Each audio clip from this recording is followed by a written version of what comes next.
Good evening, everyone, and welcome to our December 1st, 2021 City Council meeting and Housing Authority meeting. I'd like to call the meeting to order and ask our clerk to please read the roll. Councilmember Alvord? Here. Councilmember Mendonça? Here. Mayor Bernasconi? Here. Thank you. I'd like to ask Councilmember Mendonça if he would please lead us in the Pledge of Allegiance. Please stand.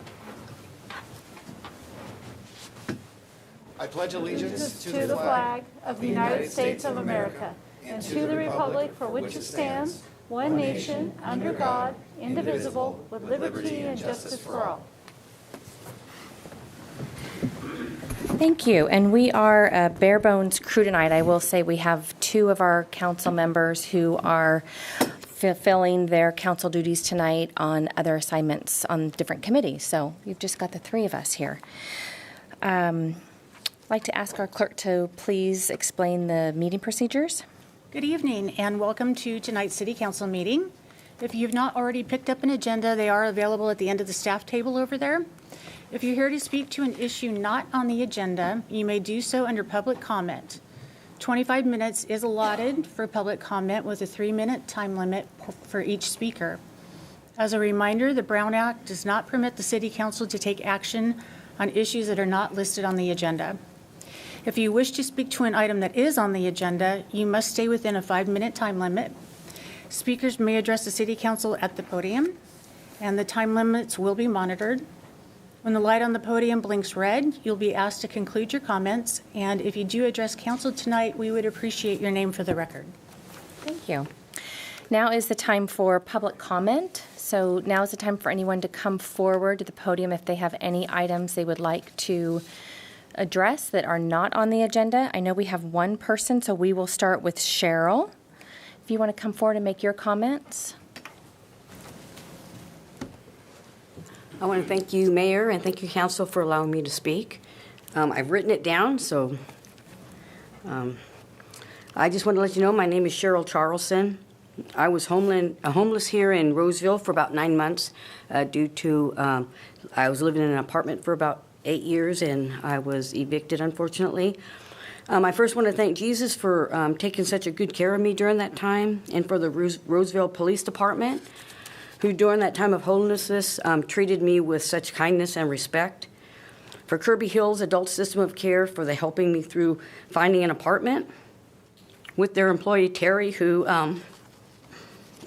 happened to see me at Starbucks one morning and helped me with services through AJ, who was employed by AMI Housing, which happened to be a company that I had worked for about 10 years on and off, who gave me the name of the Barker Apartments to call, and it's where I live today as of Monday, and I am truly blessed by the management of the Barker, who are superb, and they are just wonderful people to live with. I'm blessed by God to be living there. I want to thank Tracy at the Salvation Army, who was always there to provide me with food during my homelessness, and now. The cooks who cook a hot meal for the homeless population on a Monday or on a Friday and on Saturday. It's nice to get something hot. And for the women's ministry at the Salvation Army, who have helped me in many ways. I know that Jesus has a big smile on their face for the ladies there. And I thank you for the Captain Carissa of the Salvation Army for her personal help in many ways, and I have also been blessed by knowing Vanessa with AMI Housing, who helped me get my deposit paid by AMI Housing, so they were able to pay my deposit. And she also gave me the phone number for Restart, which is a ministry that helped me with furniture and some household items that I got. I'm truly grateful. Also for the Salvation Army, who graciously paid my first month's rent, so December will be paid for me. I did stay at the Gathering Inn, which I think is a good program. I even used to sign them up when I was working for AMI back in 2005, but felt that they did not receive the services I would like to have had there, and the help of others within the community that I've mentioned were the ones that were responsible for my transitioning me out of homelessness, and for my daughter Lisa, who supported me through this journey. And for the people of Roseville, who make the lunches and donate the clothes. I thank you all. I can't be more blessed by having a place in Christmas that I'll be able to stay at the Barker. I'm truly honored to live in this community, and I thank you all so much for being there and supporting me during this time that I never expected I'd be in. So, thank you. Cheryl, thank you for your comments. You've been here coming and making comments for the last several months, and you're always articulate and kind and thoughtful, and you have good ideas, and I just want to thank you for being here tonight and sharing your story. Thank you, Mara. Is there anyone else here tonight that would like to address the council on any items not on the agenda? Okay, I'll close public comment, and we'll move on to the consent calendar. All matters on the consent calendar are considered to be routine in nature and will be passed by one motion. There will be no discussion of consent calendar items unless a member of the City Council, staff, or the public requests a specific item be removed. I have not received any requests. Does anyone in the audience wish to have anything removed from the consent calendar? Or my colleagues? Seeing none? Then the motion is to approve the consent calendar as recommended. May I have a motion? So moved. Councilmember Alvord? Yes. Councilmember Mendonça? Yes. Mayor Bernasconi? Yes, thank you. The next item before us is item 7.1, the Ranch at Sierra Vista Community Facilities District Number 1, Series 2021 Bond Issuance. Good evening, Mayor Bernasconi and council members. My name is Dennis Kaufman, Assistant City Manager and Chief Financial Officer. With this agenda item tonight, staff are recommending approval to issue the 2021 series of bonds for the Ranch at Sierra Vista CFD Number 1. For background, the purpose of setting up a Community Facilities District, or CFD, is to create a land-secured financing tool to fund acquisition and construction of authorized facilities or services. This CFD was formed in January of 2019. The 2021 series of bonds will be the second series of bonds issued for this district. The first series of bonds, the 2020 series, were issued in the amount of $20,875,000, and this 2021 bond series that we're asking for approval for tonight will not exceed $15 million, and the maximum district indebtedness for this CFD is $210 million. The authorized facilities for this CFD that can be financed with the bonds are listed on this slide and include transportation improvements, including Westbrook Boulevard, Santucci Boulevard, Vista Grande Avenue, and Market Street, as well as utility infrastructure and park and open space improvements. This CFD can also be used to finance authorized maintenance and operation for facilities that are funded by the CFD that have a useful life of 5 years or more. And this CFD will pay to maintain or replace the CFD-funded infrastructure and improvements for generations into the future. The Ranch at Sierra Vista CFD Number 1 boundaries are Baseline Boulevard to the south and Vista Grande Boulevard to the north. The original formation area is the white area with the dashed lines to the right of the map, which is the east side of the map. And the yellow shaded area are the parcels that were annexed into the district a few months ago as annexation number 1. The special taxes that are collected in that original formation area and the annexation number 1 parcels serve as security for the bonds that are going to be issued. So the staff recommendation tonight is to approve the resolution authorizing the issuance of the bonds for the Ranch at Sierra Vista CFD Number 1 and approving the related actions and documents, including the form of the preliminary official statement, which is used to market the bonds to investors. This concludes my presentation, and I'm available to answer any questions. Thank you. Thank you very much. Does the council have any questions before we go to public comment? Not for me. No? Okay, I'll open it up to public comment. Is there anyone here tonight that would like to speak to this item? Okay, seeing none, I'll close public comment. And if the council doesn't have any further questions, I'd like to have a motion. The motion is to adopt resolution number 21-467, authorizing the issuance of special tax bonds for and on behalf of the City of Roseville, the Ranch at Sierra Vista Community Facilities District Number 1, Public Facilities, approving and directing the execution of a supplemental agreement to fiscal agent agreement and bond purchase agreement, approving the form of preliminary official statement, approving sale of such bonds, and approving other related documents and actions. May I have a motion? So moved. Second. Councilmember Alvord? Yes. Councilmember Mendonça? Yes. Mayor Bernasconi? Yes. Thank you. We'll move on to item 8.1. 20 acres in West Roseville portion of Lot 25, purchase and sale agreement. Good evening. Good evening, Mayor Bernasconi and members of the City Council. I'm Jill Geller, your Parks, Recreation, and Libraries Director. With me this evening is Assistant City Attorney Joe Speaker and Park Planning and Development Superintendent Tara G.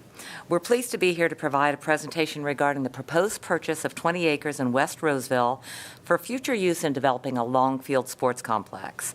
Joe will start us off by discussing the proposed agreement and details of the land to be purchased. Thanks, Jill. The item before you this evening is a budget adjustment and a request that the City Council adopt a resolution authorizing the City Manager to execute a purchase and sale agreement with West Roseville LLC in the amount of $5,227,200 from the Strategic Improvement Fund for the purchase of 20 acres in West Roseville, which is a portion of Lot 25 on parcel W60B in the West Roseville Specific Plan Phase 4. The land is being purchased to expand the proposed future Longfield Sports Complex to allow for greater amenities. On the left side of your screen, and also which was attached to the staff report, is a vicinity map of the 20 acres that are proposed to be purchased. And on the right side of your screen is a citywide map identifying the general location of the site, which is marked by a yellow star. If you look at the vicinity map, the 20 acres are the area identified by the broken white line. The 20 acres are bordered by Westbrook Boulevard and residential neighborhoods to the west, parcel W60A, which is already owned by the city for the proposed sports complex, to the north, the Roseville wastewater treatment plant to the east, and an undeveloped parcel to the south that currently has a land use designation of light industrial. The 20 acres will allow for expansion of the proposed future Longfield Sports Complex and provide greater site access, as the 20 acres are adjacent to 2 already developed intersections, creating a total of 3 potential access points to the site. Though the item before you this evening is only the purchase and sale of the land, Jill is going to give you a brief conceptual description of the future sports complex so you can see why the additional land is beneficial. Okay, so this graphic is a draft concept for the proposed complex. It is oriented differently than on the past page, and you will see the north is to the left of this graphic. The green rectangles are proposed fields, the orange is parking, and the blue is space for complex amenities such as restrooms, shaded picnic areas, a playground, and concessions. There are additional acres to the north of Phillip Road, shown in gray, that could potentially be used for the complex as well. But because Phillip Road dissects this area to the north from the rest of the property, this area may best be used for a maintenance facility and overflow parking. But again, that will be determined as we continue work on the final layout. You can see that the current city-owned property, outlined in yellow, provides limited space for a destination-level Longfield complex. It's been determined that we could build up to 5 or 6 fields on the current site, along with parking and complex amenities. But acquiring the additional 20 acres outlined in red allows us to construct 8 and possibly up to 10 fields.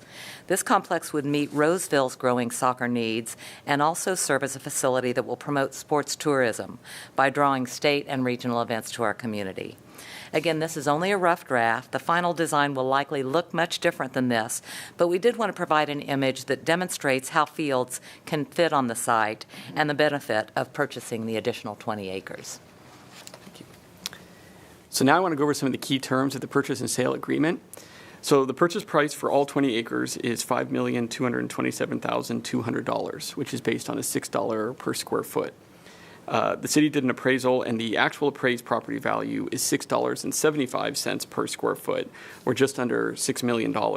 But the seller has agreed to sell the property at a reduced price because of the benefit that it will bring to the community, for a savings of approximately $762,800. Certain entitlements are also already being processed that could result in dedication of 5 of the 20 acres as satisfaction of the community development fee required as a result of that separate entitlement, for an even further reduced price of approximately $3.9 million. Funding is coming from the Strategic Improvement Fund, as development of the anticipated sports complex will result in a regional draw and economic boon to the city and local businesses. The purchase and sale agreement also contains a contingency period that extends into next year, which allows the city to complete all inspections, tests, and studies related to the property, including but not limited to environmental review. If anything comes back that's a red flag or problematic during that contingency period, we can terminate the purchase and sale agreement. We also negotiated an option to extend the close of escrow date just to give ourselves any additional time should there be any unforeseen delays. So with that, The recommendation this evening is staff recommends that the City Council adopt an ordinance approving a budget adjustment in the amount of $5,227,200 from the Strategic Improvement Fund for the purchase of a maximum of 20 acres, adopt a resolution authorizing the city manager to execute a purchase and sale agreement with West Roseville LLC, including all assignments and documents necessary to effectuate the purchase, and authorizing the city manager to execute all escrow-related documents for the 20 acres in West Roseville, that portion of Lot 25 on parcel W60B. And with that, we're available for any questions that you may have this evening. Thank you very much. Does the council have any questions of staff? Just a couple clarifying questions. So we're purchasing 15 acres, but we're saying up to 20 because of the additional 5 that may come later, correct? So the way it's structured, we're purchasing 20, then 5 of those may come off of that, reducing the purchase price. So the essentially, I guess, a way to look at it is that the contract contemplates the purchasing of 20 acres no matter what. If the 5-acre dedication occurs before the close of escrow, then the agreement contemplates a reduction in the purchase price, accounting for the 5 acres being removed, which is that $3.9 million number. It'd be 25 acres then. No, it would be Okay. it would be 15 if that option is executed, because that would all be that's available. Got it. Yeah. Okay. And in the map that you showed with the parking, it did not include the extra 5 acres yet. That was just minus sans 5 acres. It does include That the did entire... include the 5 acres. Yes, Okay, it okay. includes the entire 20 acres. And I appreciate that you have the extra parking. I just want to say that on record because I know that's very important to that neighborhood that's to the south of that complex. So extra parking is going to be very, very important because we've heard what happens sometimes when there's not enough parking. And thank you. Any other questions? In theory, Jill, can you just talk about construction timeframes and deliverables? Yes, and I'm Or going to Miss introduce Tara. Tara G. So we're engaged right now with a consultant, and it looks like we could break ground in the spring of '23 and then be done about 18 months later. So that's the rough timeline. As of today, as of tomorrow, we will be executing a contract for CEQA review, and so that'll go concurrent with the purchase and sale agreement as well as the conceptual plan. So that's a rough timeline. We've got a lot of refinement to do first, but spring of '23. Okay, excellent. Okay, I'll open it up to public comment. Is there anyone here tonight that would like to speak to this item? Another park's coming. No one? Right. Okay, well, that would make it, at least 81, but we'll open least. others between now and then. Okay, I'll close public comment if there's no one here and bring it back to the council for either further deliberation or we can have a motion. Any other comments, questions? No. Okay. Exciting. The motion is to adopt resolution number 21-470, approving a purchase and sale agreement by and between the City of Roseville and West Roseville LLC, and authorizing the city manager to execute the agreement and all related documents on behalf of the City of Roseville, and adopt ordinance number 6427, authorizing certain amendments to the fiscal year 2021-2022 budget and declaring this ordinance to be immediately effective as an appropriation measure. May I have a motion? So moved. Second. Councilmember Alvord? Yes. Councilmember Mendonça? Yes. Mayor Bernasconi? Yes, thank you. Thank you. Thank you. Okay, we'll move into item 8.2, hazardous materials, derailment training facilities, agreement and budget adjustment.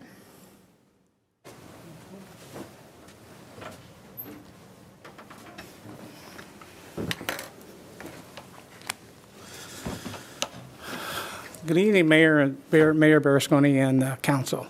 As you read already, we are at item 8.2, which is our hazardous material derailment training facility agreement and budget adjustment that we currently have some agreements with California Office of Emergency Services. But as you can see in this budget adjustment, they're offering us another $450,000 to enhance this training facility. So what I have with me tonight is Captain Kevin Colison, who works right over here at Station 1, who is part of our hazmat task force, and he is also the hazmat training program coordinator right now for us. He's going to give you a little bit of an insight of what that facility does and what this money is going to do for us.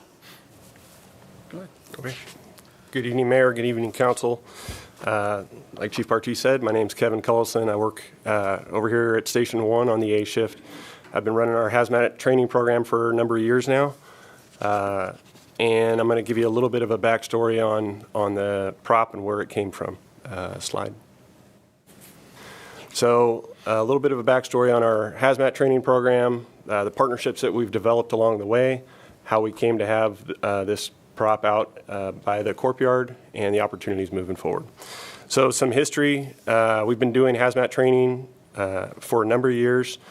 The City of Roseville emergency hazmat response is done by the fire department. We have a Type 1 hazmat team. It's the highest level of training and equipment in the state. It is our guiding principle with our training is to make sure that we're able to maintain that response capability here in Roseville. So the training is 6 weeks long. It's 240 hours. It's logistically tough to do and expensive. A long time ago, we figured out the most cost-effective way of maintaining that capability is by doing it here in Roseville. So like I said, we've been doing it for a number of years. About 2015, our site started showing its age, and we started reaching out, trying to develop partnerships and to help update the capabilities out there. One of the groups that we had was California Specialized Training Institute. It's a division of Cal OES. They're the ones that certify all the curriculum, and they're the ones that say that certify sites. So we reached out to them and said, hey, we'd like to be designated as one of the sites in California, and they agreed. We are one of the only six spots in California where you can do this training. With that designation, we also at that time got about $400,000 in equipment to bring our site up to update our site. Started running classes again, had good reviews. We were building off of our predecessors' successes. People from all over Northern California, responders from all over Northern California started showing up, as well as Union Pacific Railroad put their hazmat managers in our program as well. Next slide, please. That gave us an opportunity in 2018. Union Pacific had a training rail car that was not being used, and they donated it here to Roseville. At the time, our facility had 2 rail cars. This third one gave us some additional capabilities and expanded our ability to run classes out there. Cal OES stood up 12 hazmat teams throughout the state. They heard what we were doing here in Roseville, and they started sending their folks to train with us as well. So we started having people not only from Northern California, but all the way from San Diego to Susanville, coming to Roseville, staying in our hotels, using their per diem for restaurants and training with us in Roseville. The chief in charge of Cal OES, their hazmat was, his name is Chuck Tobias, and he asked what else we could do. They were really happy with what we were doing. They said, we haven't had a rail car class in the state in 7 or 8 years. Any chance you guys could do that? So again, we reached out to our partners with Union Pacific. They've been gracious enough to send folks from Roseville Fire to the national training spot for rail car emergencies, which is in Colorado, Pueblo, Colorado, for a number of years. It's the national site. People from all over the country and all over the world go to this facility. It's about 50 square miles, lots of derailments. You spend a week learning how to deal with these types of emergencies. That curriculum out there was developed by Union Pacific. The hazmat managers, excuse me, hazmat managers for Union Pacific are some of the instructors out there. They said, why don't we pick up that program? We developed it. Union Pacific developed it. Let's run it in Roseville and provide that training to the whole state of California. So we did that. Next slide, please. That was in 2019, 2020. Started running that program. 2019, great reviews on it. We did it again in 2020. It ended in November, and November 20th was a Friday. That was our last day of the class. Over the weekend, I put all the evaluations together, submitted all the paperwork to the state for reimbursement, and I got a call from the chief of OES on Monday saying, hey, that was the best money that I have ever spent.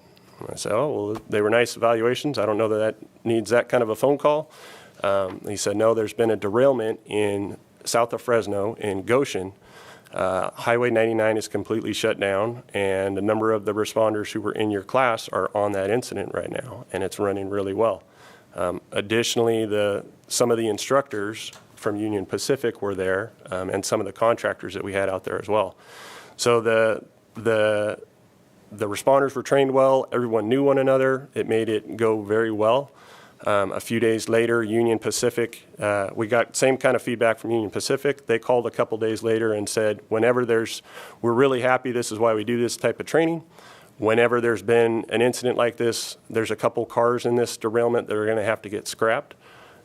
We would donate them to you, but you guys don't have the space. So can you recommend someone in California who could do that? We said, well, hold on. Next slide, please. Let's see if we can figure something out here in Roseville. So this was right around Thanksgiving of 2020. Reached out to Chief Bartee, said, we have this unique opportunity. There's only one or maybe two other spots in the whole country that have anything like this. Is it possible to free up some land south of the fire training center? It seems to be unused at this time. So he consulted with electric, with facilities, city manager. Broad strokes seemed like it was feasible or possible. Reached out to OES, said if you guys are willing to designate us as the site for all of California for rail training, Union Pacific's willing to donate $600,000 worth of rail cars, and we'll build a site here in Roseville. I said, we already think that. What do you need to make it happen? We said $100,000 to move the cars. They said yes, started working through it on their end. We started working through it on our end.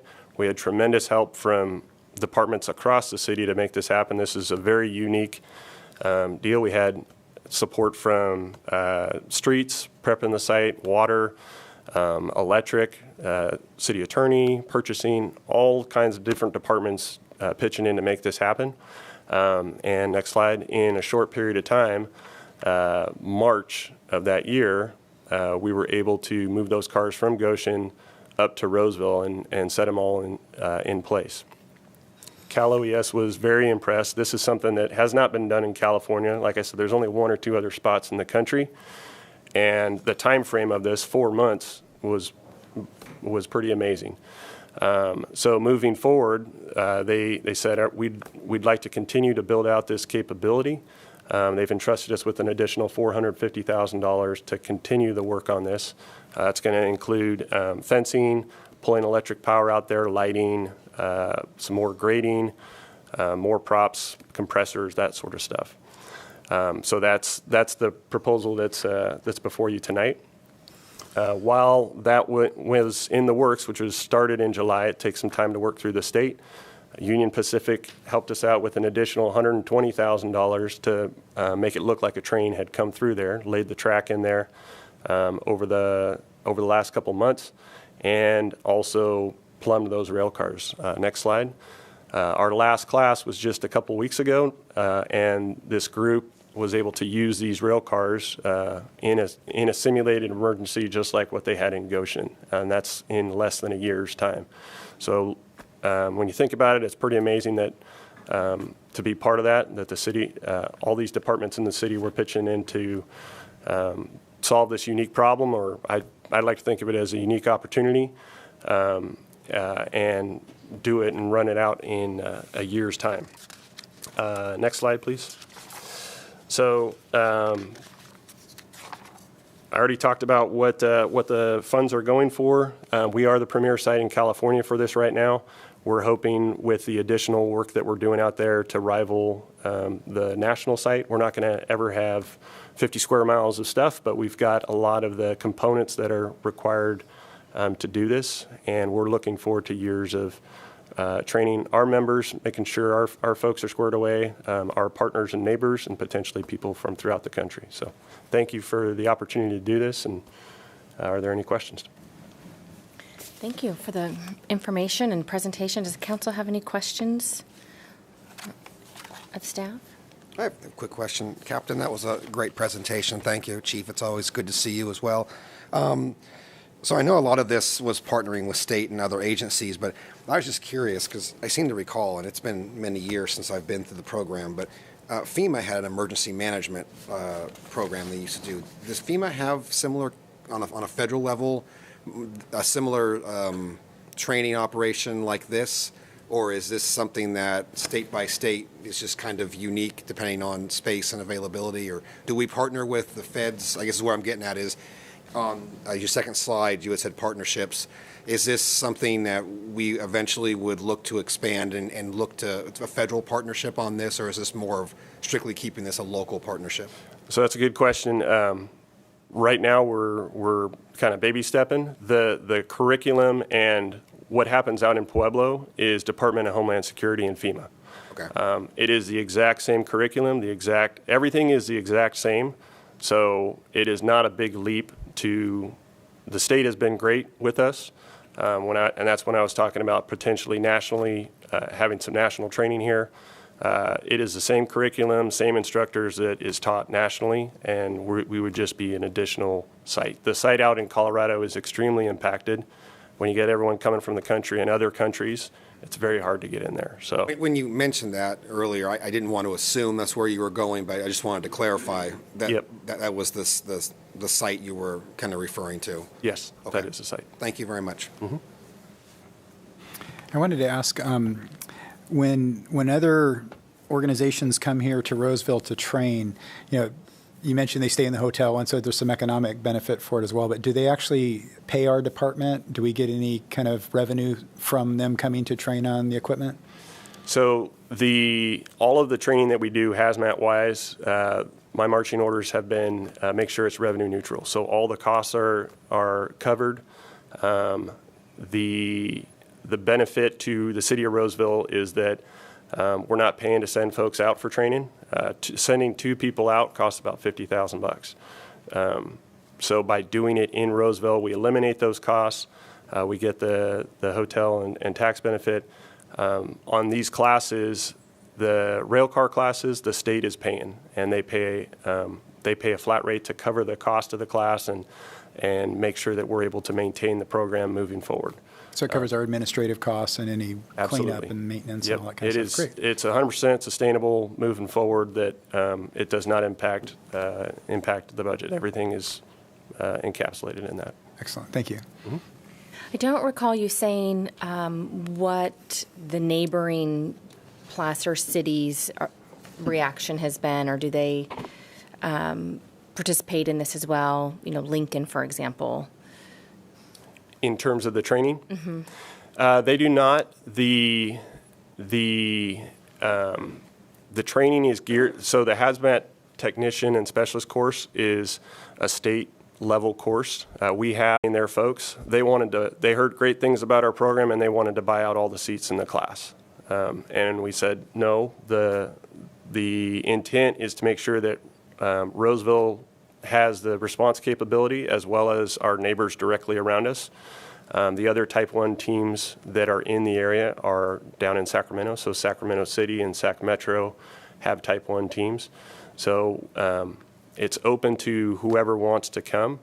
On these particular advanced classes, the state is paying. They get some say. They get a lot of say in who gets to go. It's dedicated for their 12 hazmat teams, but the agreement we have is that if they can't fill those seats, we open it up to whoever wants to go, with Roseville getting the priority. Got it. Yeah. I mean, it's a collective risk for all of us that have these lines going through our cities. Okay. Any other questions before I open up to public comment? Mayor, if I may, Yes. I just want to take this opportunity quickly to really commend Chief Barty and his team. They are very creative, and they often find ways to fund needed training, needed equipment at no cost to the general fund. And this is an example where we're seeing almost $500,000 of investment to not only make Roseville better, but make our region better. And I just want to take an opportunity to thank you both, and thank you for the work you do in this. And keep up the good work. Really do appreciate it. This is a great project. It's a great program. And I know a lot of hard work went into it, so thank you. Thank you. Agreed. Thank you. Does anyone here tonight want to speak to this item? I'll open up public comment. No? Okay. I'll close public comment. And unless there's any further deliberations, my colleagues will have a motion.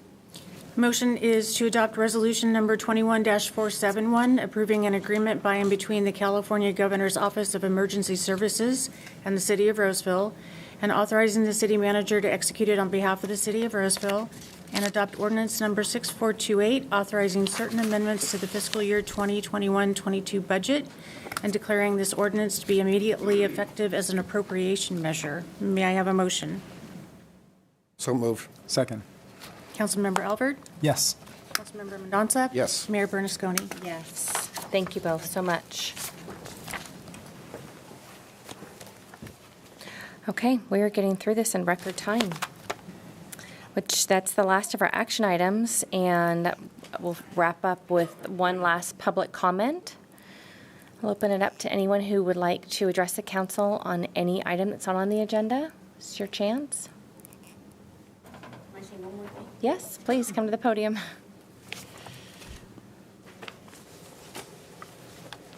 Hey, just everybody have a Merry Christmas, and however you celebrate the holidays. And I just again want to thank you so much. It's beautiful to listen to such articulate and well-run meetings.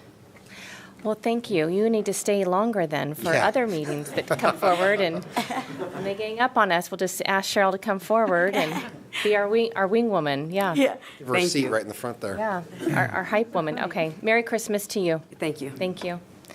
Anyone else would like to address the council on any item that's not on the agenda? Okay. All right. We'll close public comment. Does staff have any comments, reports they would like to share? I don't, thank you. No further comments from me, Mayor. Thank you.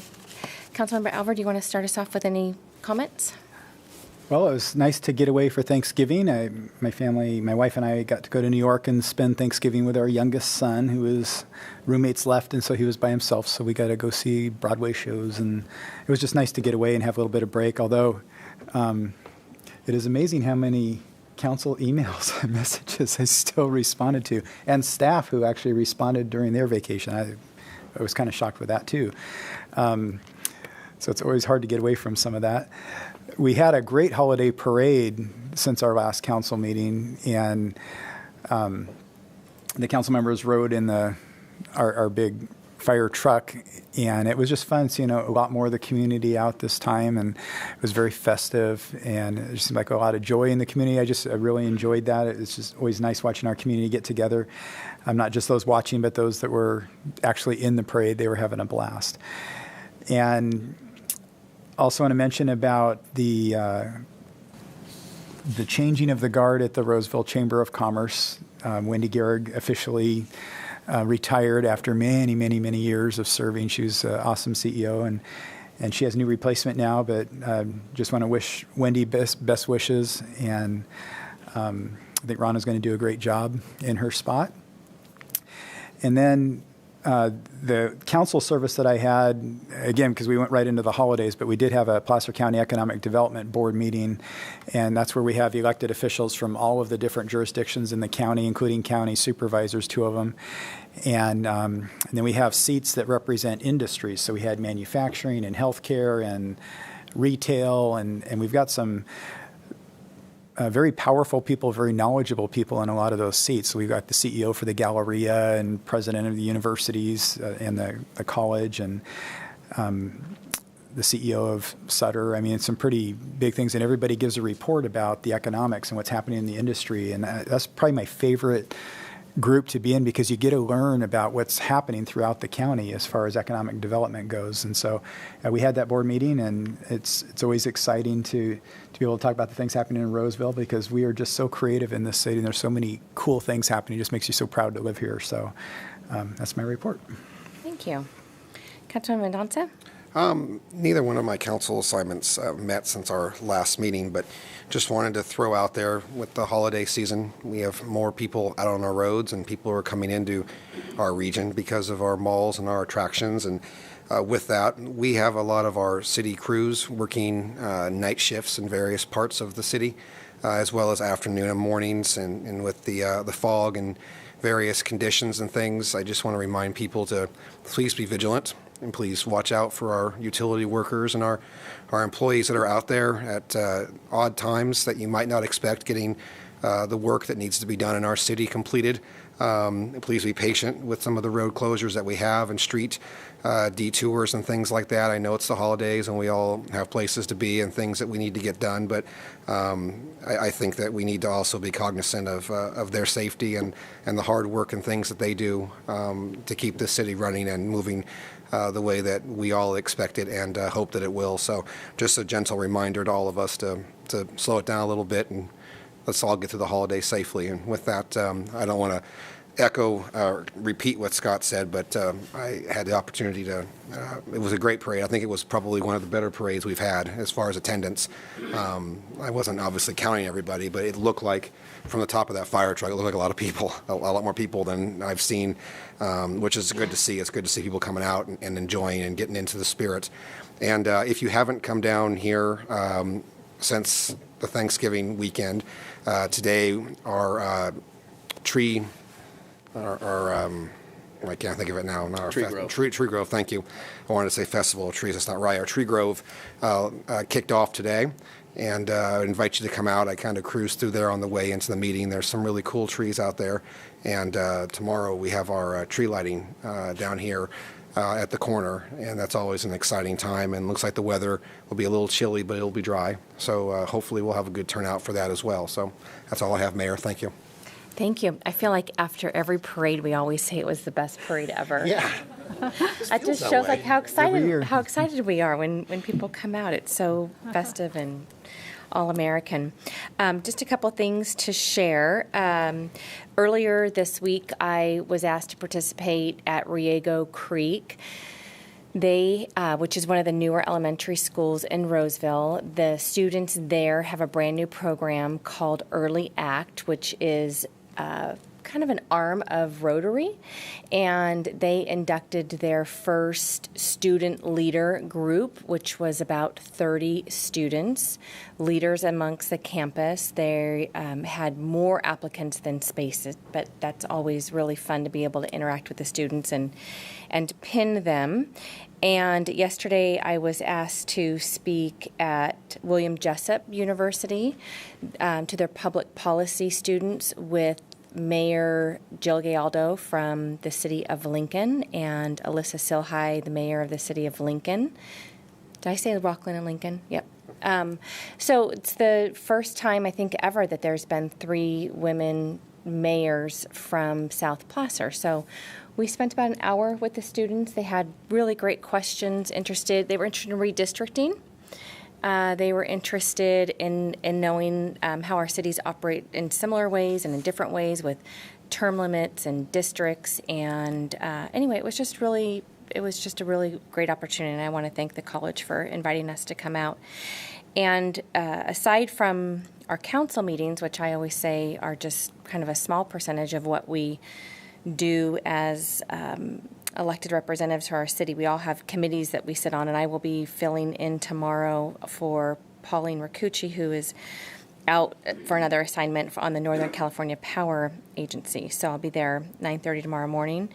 Councilmember Mendoza mentioned our tree lighting tomorrow night at 6. I would say if you want to come, get here early.